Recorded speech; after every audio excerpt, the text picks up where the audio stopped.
Latest எபிசோடுகளை விளம்பரங்களே இல்லாமல் காணுங்கள்.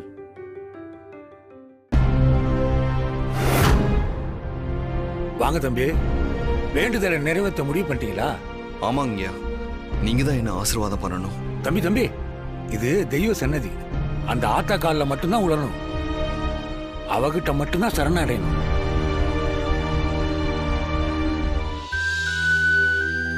பிச்சைங்கிறது முழுக்க முழுக்க நம்மள இறைவன்ட்ட ஒப்படைச்சு இறக்கத்தோட கருணை உள்ளம் கொண்டு எனக்கு ஏதாவது கொடுமான்னு கேட்கறது தான். இறைவன்ட்ட எப்படி சரணடைகிறோமோ அதே போலதான் மனுஷங்க கிட்ட சரணடைஞ்சு பொருள் உதவி கேட்கறது தான் பிச்சை. இதன் மூலமா வாயை திறந்து எனக்கு ஏதாவது கொடுங்கன்னு யாசனை கேட்டு கை நீட்டும் போதுதான் நமக்குள்ள வலுத்து வச்சிருந்த அகங்காரம் இல்லாம போகுது. இந்த இடத்துல தான் நான் என்ற கர்வம் நமக்கு காணாம போகுது. அப்படிப்பட்ட நிலை வரும்போதுதான் நம்ம தெய்வத்தோட பக்கத்துல இருக்கணும் அர்த்தம். அப்படி தெய்வத்தோட பக்கத்துல இருக்கிற ஒருத்தனோட வேண்டுதல் நிச்சயமாக நிறைவேறும். ஆனா இதை நீ மற்றவங்களுக்கா நீ செய்யக்கூடாது, மனப்பூர்வமா நமக்காக நீ செய்யணும். நீ அங்க போய் உட்காரும் போது நிச்சயமா உனக்கு தெரிஞ்சவங்க தெரியாதவங்க யாரோ வரலாம், எத்தனையோ விஷயங்கள் நடக்கலாம். அத்தனை நீ எதிர்கொள்ள உன் மனசை தயாரா பக்குவப்படுத்திக்கணும். எது நடந்தாலும் விலகி இருந்து நீ ஒரு கழுவோட கோணத்துல இருந்து பார்க்கணும். சரிங்கய்யா. போய் நீ ஆத்தா நல்லா கும்பிட்டுக்க, உன் வேண்டுதல் கண்டிப்பா நிறைவேறுப்பா. ஆத்தா உன் கூடவே இருப்பா.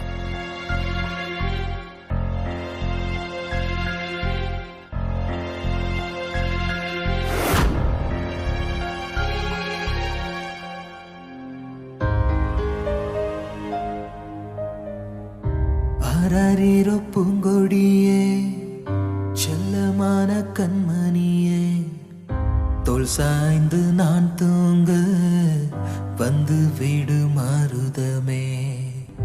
அழகூட்டும் சிரிப்பில் ஒளி காட்டும் வெண்ணிலவே, உனை தேடும் என் தவிப்பில் கலங்குது என் முகமே. ஆராரீரோ பூங்கொடியே, செல்லமான கண்மணியே, தோல் சாய்ந்து நான் தூங்க வந்து வீடு மாறுதமே. If you don't mind, நான் இங்க உட்காந்துக்கலாமா? என்ன உட்காந்துக்கலாமா? ஏன்? பிச்சை எடுக்கதான் ஒரு வேண்டுதல் வச்சிருக்கேன். ஓ, வேண்டுதலா? நிறைய பேர் இப்படி வந்து உட்கார்றது வழக்கம் தான். வந்து உட்காருவா.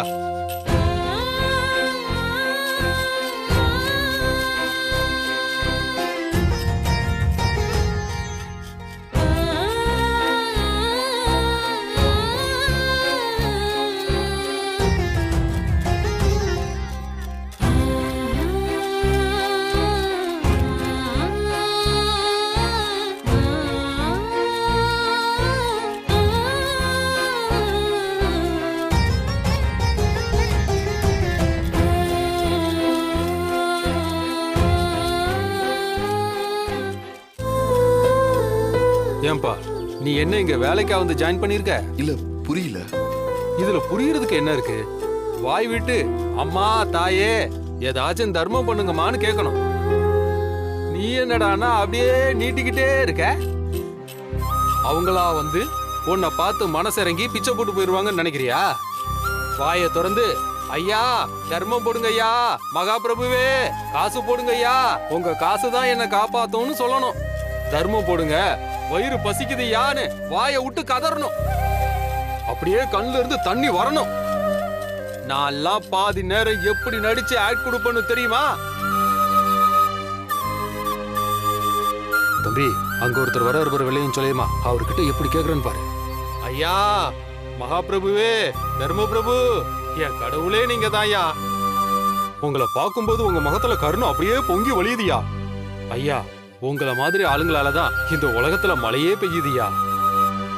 எப்படியாச்சும் ஒரு 50 ரூபா போட்டு போங்கய்யா.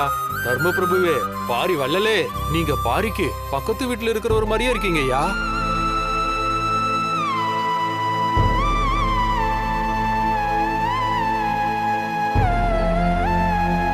நீங்க நல்லா இருக்கணும் ஐயா, நல்லா இருக்கு.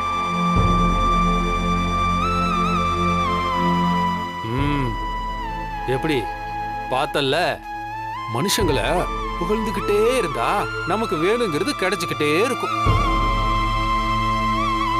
அப்புறம் நீ பாக்குறதுக்கு ரொம்ப நல்லா இருக்கிற மாதிரியே தெரியுத. ஃப்ரெஷ்ஷா இருக்கியே. கொஞ்சமாச்சும் டல்லா இருக்கணும். டல்லா ஆக்கிரலாமா? வாயம் கூட. ஏமா மகாராணிங்களா, என் இடத்த வாடகை கூட்டுறாதீங்க. சரி சரி, போயிட்டு வா போயிட்டு வா.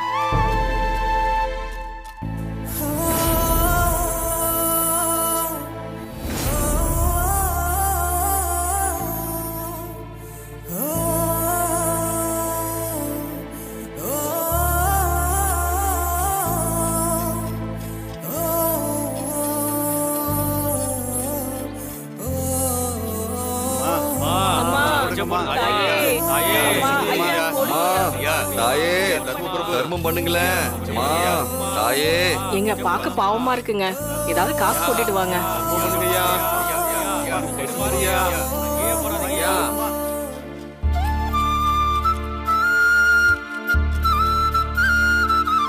நான் இதுக்கு முன்னாடி எத்தனையோ ப்ராஜெக்ட் பண்ணியிருக்கேன். அந்த வேலைக்காக நான் சம்பளம் வாங்கும்போது என் மனசுக்குள்ள ஒரு கர்வம் இருக்கும். நிஜமாவே இந்த 20 ரூபாயை பார்க்கும்போது அந்த கர்வம் என்கிட்ட இல்ல. அதுக்கு பதிலா யாராவது காசு போடுவாங்களா மாட்டாங்களான்ற பயம் தான் எனக்குள்ள வருது. ஏன்னா இந்த காசை வச்சுதான் தாலி வாங்கி நான் சாமிக்கு போடணும். யாருமே எனக்கு பிச்சை போடாம போயிட்டா நான் என்ன பண்றத? நான் எப்படியாவது காசை சேர்த்து ஆகணும். தாலியை வாங்கணும் சாமி.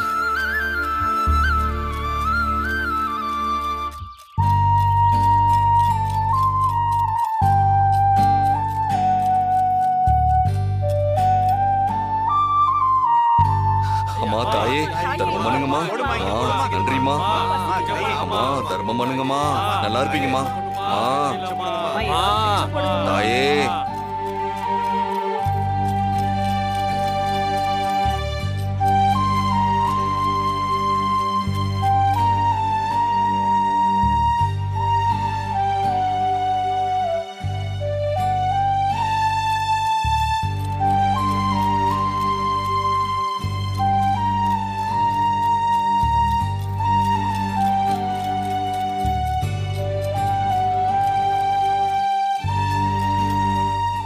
அண்ணே, சாயங்காலம் நடக்க போற சுமங்கலி பூஜைக்கு தாலி வாங்கி அம்மனுக்கு போடணும். அந்த தாலி விலை எவ்வளவு இருக்கும்னா? அது வெள்ளித்தாலி, தங்கம் முலாம் பூசி இருக்கும். அது என்ன ஒரு 500 ரூபா இருக்கும்பா. 500 ரூபாயா? வந்து சேர்றானுங்க பாரு, வேண்டுதல் கிண்டுதல். ஏப்பா நீ ஏப்பா நிறுத்திட்ட? அட நீ ஏப்பா சலிச்சுக்கிற? பின்ன என்னையா, இங்க இருக்கிறதே 10 பேரு. எவனாவது ஒருத்தன் வேண்டுதல் கிண்டுதல்ட்டு இங்க வந்து உட்காந்துறானுங்க. வரவங்கெல்லாம் அவனுக்கு தான் காசு போடுறாங்க. நமக்கு காசு பிரியுதுல. எடுக்கிறது பிச்சை, இதுலயே பொறாமப்படுற? நீ வேணா விட்டு கொடு, என்னெல்லாம் விட்டு கொடுக்க முடியாது. அந்த காசு எனக்கு வந்தா என்னோட வருமானம் அதிகமாயிடும்ல. நாம எடுக்கிறது பிச்சையா இருந்தாலும் இதான் நிம்மதியா வாழ்ந்துட்டு இருக்கான். பாவம், அவனுக்கு என்ன பிரச்சனையோ இங்க வந்து பிச்சை எடுத்துக்கிட்டு இருக்கான். அவனை பார்த்து நீ ஏன் கடுப்பாகுற? அண்ணே, சாயங்காலத்துக்குள்ள 500 ரூபாய் கிடைக்குமான்னு தெரியலையே. சும்மா எப்படிப்பா சேரும்? வர்றவங்க கிட்ட தொண்டை தண்ணி வத்த கேளு. வேண்டுதல் வச்சிருக்கன்னு சொல்லியா? அதுக்காக தான் நீ பண்றன்னு தெரிஞ்சா உனக்கு கண்டிப்பா தருவாங்கய்யா. வேண்டுதல் வச்சிருக்கேன் அது இதுன்னு சொன்னா யாராவது என்ன பிரச்சனைன்னு கேட்டா என்னன்னு சொல்றது?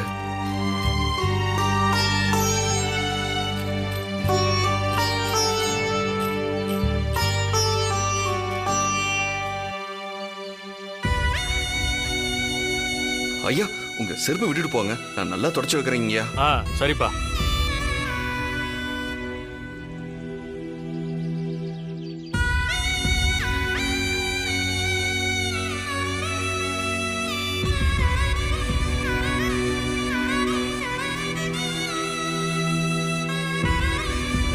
பரவாயில்லையே, நல்லா தான் தொடச்சிருக்க. இந்தா.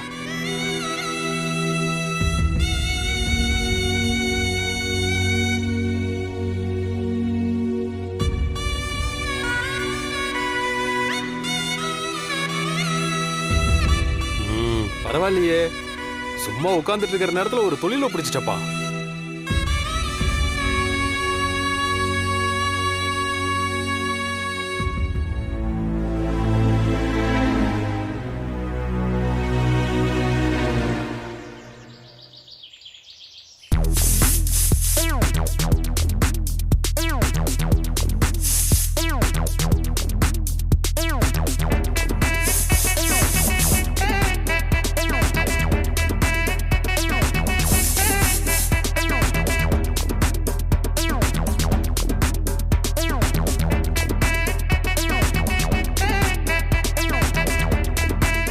வளரு. கிச்சனையே ரெண்டாக்குற மாதிரி ஏதோ பண்ணிட்டு இருக்கா பாரு. ஆமாமா.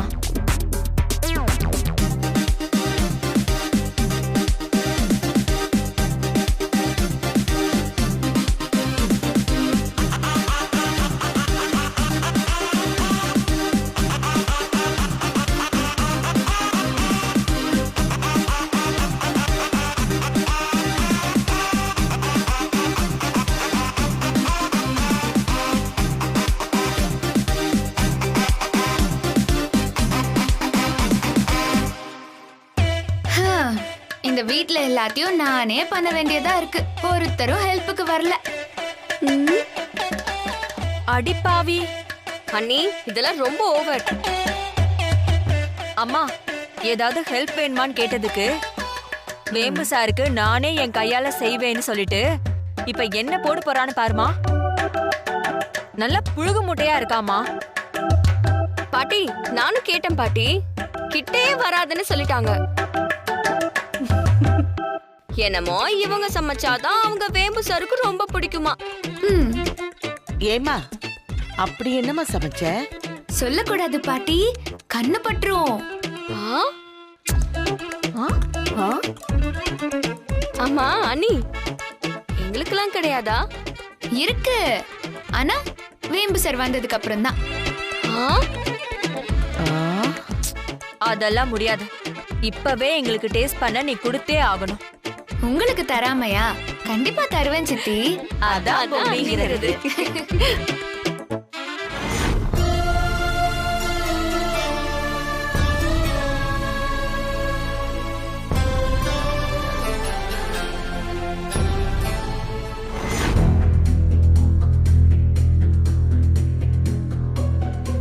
என்ன இவர் இன்னும் காணோம்?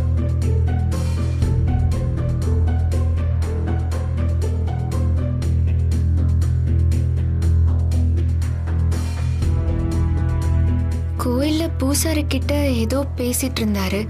ரூம்க்கு வந்தப்ப கூட அவர் மூஞ்சி சரியில்லை. எங்க போனாருன்னு வேற தெரியலையே. சரி பாப்போம்.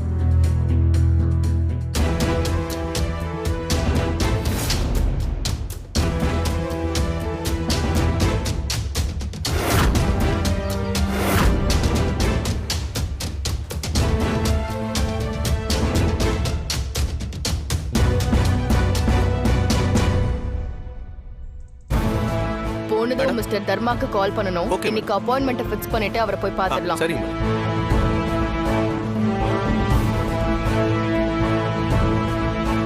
யோ, பிச்சை வேணும்னா பிச்சை கையில, அதை விட்டுட்டு தேவையில்லாம செருப்பு தொடச்சிட்டு இருக்க. இல்லைங்கய்யா, நான் நல்லா தான் தொடச்சி வச்சிருக்கேன். நீங்களே பாருங்கய்யா. எதுக்கு தொடச்ச? தொடக்கிறேன்னு சொல்லிட்டு செருப்பு அழுக்கு பண்ணிட்ட. சார், ரொம்ப அழுக்கா இருந்துச்சு. நான் தான் இப்ப நல்லா தொடச்சி வச்சேன் சார். பொய்யா சொல்ற? உனக்கு ஒரு பைசா கூட தர மாட்டேன். பிச்சை வேணும்னா பிச்சை வேணும்னு கேளு. அதை விட்டுட்டு செருப்பு தொடக்கிறேன்னு பொய் சொல்லி காசு பறிக்கிற வேலையை பார்க்காத. என்ன கணேஷ், அவனை பார்த்தா நம்ம சித்தார்த் மாதிரி இல்ல? ஆமா மேடம், எனக்கு அப்படிதான் தெரியுது மேடம். அஞ்சலி ஸ்வீட்ஸோட மூத்த வாரிசு இப்படி கோயில் வாசல்ல பிச்சை எடுக்கிற அளவுக்கு வந்துருச்சு. சரிங்க. ஏன் திரும்ப திரும்ப பொய் சொல்லிட்டே இருக்க? இல்லைங்கய்யா, கீழே போடியா முதல்ல. நல்லா தான் தொடச்சி வச்சிருக்கேன். நீ பண்ண வேலைக்கு ஒரு பைசா கூட தர மாட்டேன். உயிரை வாங்கணும்னே வரானுங்க.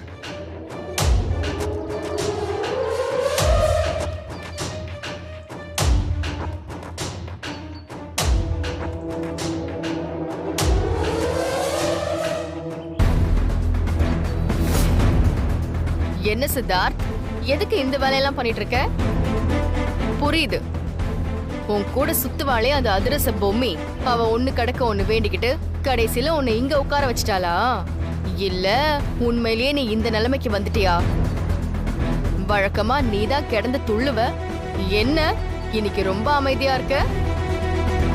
இன்னும் கொஞ்ச நாள்ல உன் மொத்த குடும்பத்தையும் இப்படி ஆக்கணும்னு நினைச்சேன். அதுக்கு சாம்பிளா முதல்ல உன்னை பார்த்துட்டேன். கூடிய சீக்கிரத்துல உன் குடும்பம் மொத்தமும் இப்படி பிச்சை எடுக்கிறத பார்க்கணும்னு எனக்கு ஆசை. என்ன சித்தார்த் இப்படி அமைதியா இருக்க? நீ ஏதாவது பேசினா தானே எனக்கு இன்ட்ரெஸ்டிங்கா இருக்கும். ரொம்ப போர் அடிக்குதே. சரி, எப்படியோ நேத்ரா ஸ்வீட்ஸ்க்கு போட்டி இல்லாம போயிடும்னு தெளிவா தெரிஞ்சிருச்சு. வீட்ல இருந்து கிளம்பும் போதே சாமி தப்பு பண்றவங்களுக்கு தண்டனை கொடுத்து இப்படி மூளையில உட்கார வைங்கன்னு சொல்லி வேண்டுனேன். அதனால தானோ என்னமோ உன்னை இப்படி உட்கார வச்சுட்டாங்க. இங்க பாரு, நீ எதுக்காக இப்படி இருக்கேன்னு எனக்கு தெரியாது. உனக்கு எவ்வளவு வேணும்னு சொல்லு, அத மொத்தமா நான் உனக்கு போட்டுட்டு போயிடுறேன். அதுக்கு பதிலா என் செருப்ப நல்லா தொடச்சு வை. இப்ப திட்டிட்டு போனாருல்ல, அந்த ஆளை ஏமாத்தின மாதிரி எல்லாம் என்ன ஏமாத்த கூடாது, புரியுதா?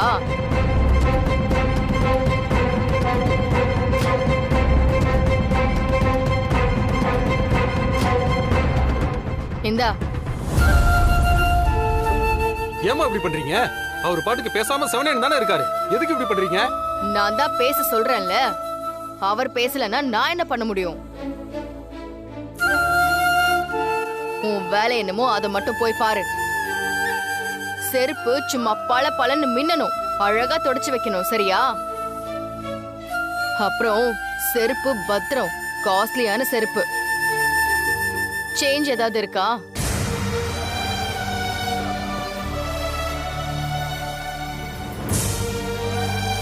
இந்தா. இப்போதைக்கு இதை வச்சுக்க.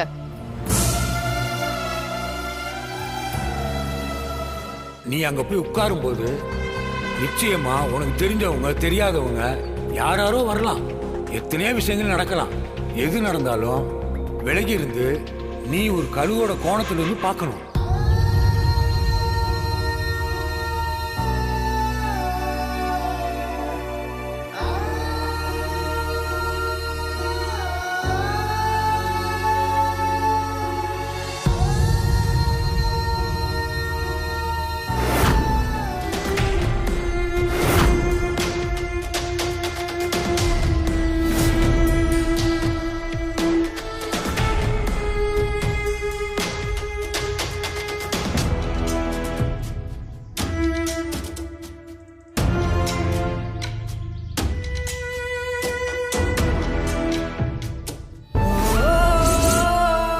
ஏன்பா இப்ப வந்துட்டு போன அம்மா ரொம்ப கேவலமா பேசிட்டு போறாங்க.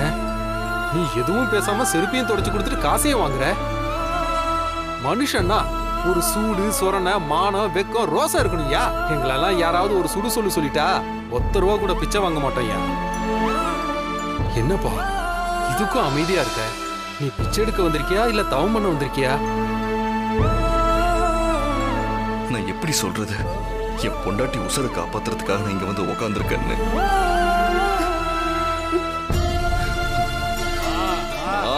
தாயே தர்மம் பண்ணுங்கம்மா, மா தர்மம் பண்ணுங்கம்மா. ஐயா ஐயா ஐயா ஐயா தர்மம் பண்ணுங்கய்யா. நான் உங்க செருப்பு கூட தொடச்சு விடுறீங்கய்யா. உனக்குலாம் வேற வேலை இல்ல? கை கால்லாம் நல்லா தானே இருக்கு, அறிவில்லை உனக்கு? வா எங்கேயாவது வேலைக்கு சேர்த்து விடுறேன். தர்மம் போடுங்கய்யா, தர்மம் போடுங்க சாமி. ஐயா தர்மம் போடுங்கய்யா. ச்சே, உங்களெல்லாம் திருத்தவே முடியாதியா. நல்லா ஓசி சோறு தின்ன பழகிட்ட, அதான் உடம்பு வளைஞ்சு வேலை செய்ய கசக்குது. உன்னெல்லாம் பிடிச்சி போலீஸ் கிட்ட கொடுக்கணும். ஏதோ வயசானவங்க கை கால் முடியாதவங்கன்னா பரவாயில்ல, உனக்கெல்லாம் என்னையா கேடு? நீங்கெல்லாம் திருந்தவே மாட்டீங்க. வேம்பு சார் என் உயிரை காப்பாத்துறதுக்காக இப்படிப்பட்ட பரிகாரத்தை பண்ணிட்டு இருக்காரு போல. இப்பதான் தெரியுது, காலையில அந்த பூசாரி இத பத்தி தான் வேம்பு சார் கிட்ட பேசியிருக்காரு போல. வேம்பு சார் கண்ணில் பட்டா நான் வருத்தப்படுவேன்னு சங்கடப்படுவாரு. ஏன் இந்த வேண்டுதலை பண்றேன்னு அதுக்கு ஒரு பொய் சொல்ல தவிப்பாரு. பரவாயில்ல, அவரை செஞ்சுட்டு போட்டும், அவரை நம்பிக்கைய காப்பாத்த கடவுளை. எனக்கு தான் என் மேல ஆசையும் காதலும் வச்சிருக்கிறவரோட சேர்ந்து வாழ கொடுப்பனை இல்லாம போச்சு. அந்த கடவுள் ஏன் எங்க வாழ்க்கைய மட்டும் இப்படி சதி பண்ணுச்சுன்னு தெரியல. எனக்கு வாழ ஆசையா இருக்கு. என்னை சுத்தி இத்தனை பேரு நான் வாழணும்னு நினைக்கிறாங்க. அவங்க எல்லாருக்காகவும் எனக்கு இந்த வரத்தை கொடு. நான் இன்னும் வாழணும். நானும்